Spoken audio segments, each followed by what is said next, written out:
नमस्कार साथियों, स्वागत है आपका हमारे YouTube channel study path with Ritu पर। तो भाई कैसे हो आप सभी।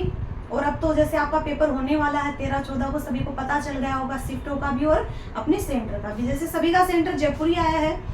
अब जैसे अभी आपका पेपर है तो भाई जैसे आपको लोड की बातें या फिर कोई भी टॉपिक के बारे में ऐसा मैं कुछ नहीं कहूँगी, क्योंकि अभी आपके 2-3 दिन ही पेपर को बचे हैं।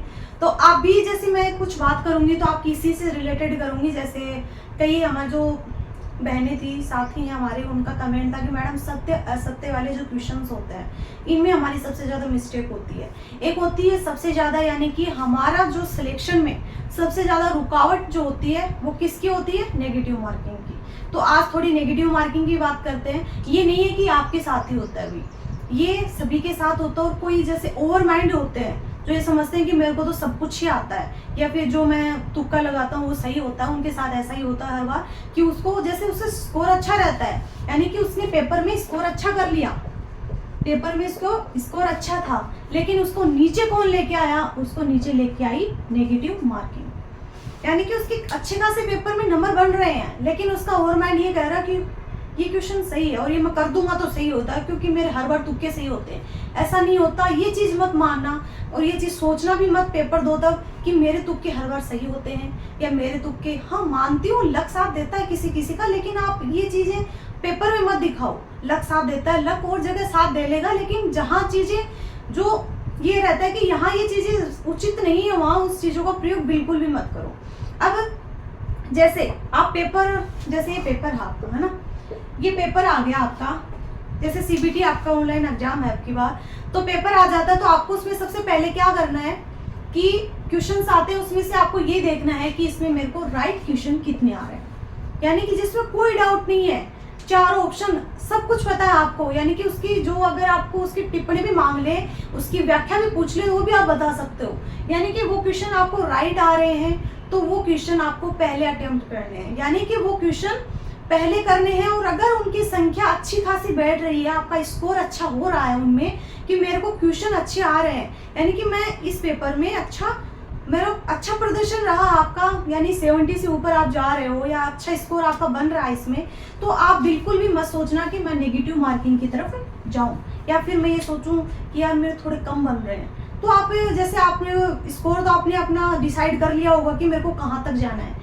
जैसे हम ये तो पहले सोच भी नहीं सकते कि भाई मेरा स्कोर ये रह सकता है। जैसे आप पेपर देखते हो तो पेपर देखते हो, जैसे भाई पेपर हमने भी दिए हैं, जैसे आप सबसे पहले क्या देखते हो, उस पेपर को पहले पूरा पढ़ते हो या फिर शुरू से स्टार्ट हो जाते हो लगना, ऐसे नहीं, पहले उसको पूरा पढ़ो, उसका हर एक चैप्टर मान लो, हर जो उसका रहता है कि भाई ये हिस्सा कौन सा है, ये रीजनिंग का है, ये जीके का है, तो पहले तो सारी चीज़ों को पढ़ते हो, यानी कि ज़्यादा से ज़्यादा आपके उसमें 5 या 7 मिनट ही जाते हैं। उसमें आपको ये पता चल जाता है कि मेरे पेपर का लेवल कैसा है और मेरे को कितने क्वेश्चन आ रहे हैं।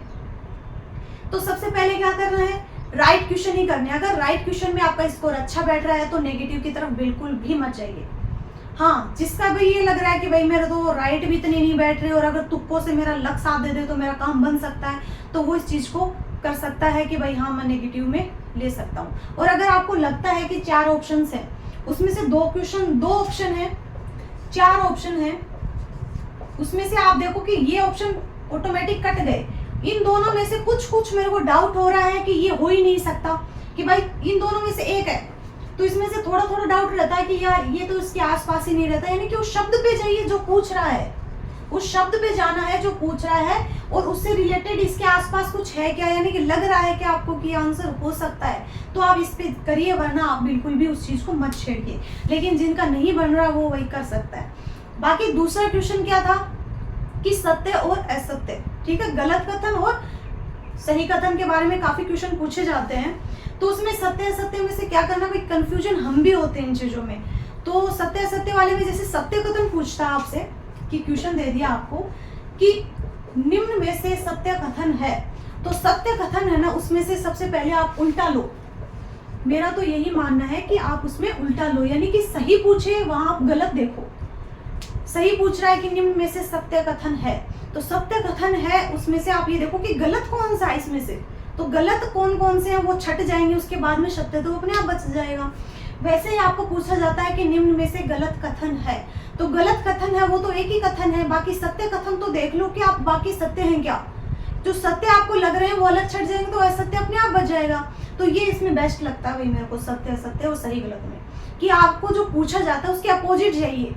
क्योंकि जैसे पूछ लिया कि निम्न में से सत्य कथन है, तो सत्य कथन है उसमें देखो कि इसमें से असत्य कौन से हैं, या सही कथन है उसमें से गलत कथन कौन से हैं। तो इस हिसाब से भाई देखो हमने तो ऐसे ही किया है। बाकी मेरा मानना है कि जिसको ये लगता है कि भाई मेरा इस हिसाब से सही बैठ रहा है, कि भाई जिसने, जैसे आपने कई मॉडल पेपर भी किए होंगे, मॉडल पेपरों में आपने किस हिसाब से अचीव किया इस क्वेश्चन को, तो उस हिसाब से करना आपको कि मेरा इस हिसाब से बैठ रहा है सही, और मेरा माइंड भी इसी हिसाब से सेट हो रहा है कि मेरे को सत्य है तो मेरे को सत्य ही छांटने, असत्य है तो असत्य छांटने, तो आप उसी हिसाब से करिए। बाकी एग्जाम देने जा रहे हो, ये नहीं है आपका कोई मॉडल पेपर हो रहा है या फिर आपका कोई स्कूल में टेस्ट हो रहा है, कॉलेज में हो रहा है, आपके कॉलेज के टेस्ट हो रहे हैं, नहीं, ये आपके भविष्य का सवाल है। आपको इससे गवर्नमेंट जॉब मिलती है, आपकी अपॉर्चुनिटी हो जाती है कि हाँ मेरे पास गवर्नमेंट जॉब है।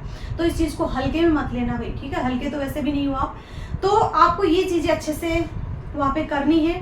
बाकी जो भी करो वही वो अच्छा ही रहेगा, और लोड लेना नहीं है। जब भी पेपर देने जाओ, जैसे 13 जून को जिनका पेपर है वो 12 जून को अच्छे से नींद लेना, फिर आपका अपना पेपर देना है, ठीक है। ये नहीं है कि आप वहाँ पे पेपर में नींद के लटके ले रहे हो, वैसे भी स्क्रीन के सामने हमें वैसे भी ये रहता है कि नींद ज़्यादा ही आती है। तो आप अच्छे से नींद लेना, बाद में ही आपको क्या करना है, पेपर शुरू करना है। यानी कि अच्छे से नींद लेके नहा धोके फ्रेश, खाली पेट भी मत जाना, अच्छे से पेपर देना, और फिर अपना जो भी स्कोर है वो आके देखना, और वहीं पे अच्छे से मेरे तो देखो यही मानना है, जैसे आप पेपर देते हो तो आप कोई भी अदर एक्टिविटीज़ को ना सोचो। जैसे आप पेपर देने जा रहे हो, हाँ आप जैसे कईयों के लोड रहता है कि यार मैं पेपर से पहले वहाँ पे घूमूं, जैसे जिनका जयपुर सेंटर है तो वो पेपर देने के बाद तसल्ली से घूमो। बाकी उससे पहले ये बिल्कुल भी दिमाग में लोड मत रखना कि मैं थोड़ा पढ़ लूँ या मैं एक नोट्स लेके आई हूँ उसको थोड़ा देख लूँ। अब जितना देखना था उतना देख लिया, 1-2 दिन बच्चे हैं, अच्छे से थोड़ा फ्री माइंड रहो। शॉर्ट नोट्स हैं तो उनको देखो, 1-2 दिन फ्री रह के 1-2 मूवी देख लो, अच्छे से इंटरटेनमेंट रखो अपने आप को, और घर वालों से अच्छे से बातचीत करो, अच्छे से अच्छा पेपर दे के आना है। बेस्ट ऑफ लक मेरे जो हमारे साथी हैं, जो हमसे जुड़े हुए हैं उनके लिए भी, और जो नहीं जुड़े हुए उनके लिए भी बेस्ट विशेष, अच्छे से करके आना। बेस्ट ऑफ लक, मिलते हैं कोई नेक्स्ट सेशन में और जल्दी मुलाकात होगी आपसे। Okay, thank you.